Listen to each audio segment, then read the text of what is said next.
buwan kita. Sorry, nakalamubuto di sa ako ng ashfall. Grabe ang ashfall diri sa barangay Agisan.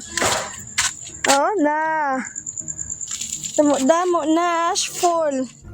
Makapal na ashfall ang tumama sa 11 bayan at syudad sa Negros Island kagabi dahil sa pagsabog ng bulkang Kanaon. Sa Imamaylan City, binalot ng abo ang motorsiklong ito ng isang residente. Ganon din ang tricycle na ito sa bayan ng Binalbagan. Dahil sa kapal ng abo, halos zero visibility na ang kalsada. 10 pamilya sa La Casillana at 11 sa La Carlota City ang inilikas dahil sa ashfall.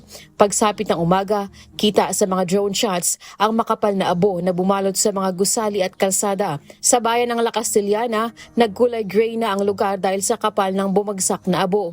Ang mga residente pinagsusuot ng face mask dahil sa abo at amoy ng asupre. Kanina, nagsagawa ng paglilinis ang Bureau of Fire Protection at mga LGUs. Ayon sa Philippine Institute of Volcanology and Seismology o PHIVOLCS, 71 minuto na nagbuga ng abo ang bulkan kagabi.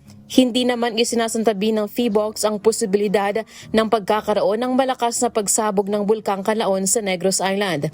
Ito ay batay sa ipinapakitang aktibidad ng bulkan.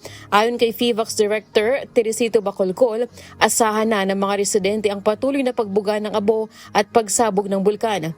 Kaninang alas 9:43 ng umaga, 10 minuto itong nagbuga ng plumes na umabot sa 1,000 meters ang taas. Lelaine Moreno, UNTV News and Rescue. Diyos ang aming sandigan, serbisyo publiko ang aming pinahahalagahan.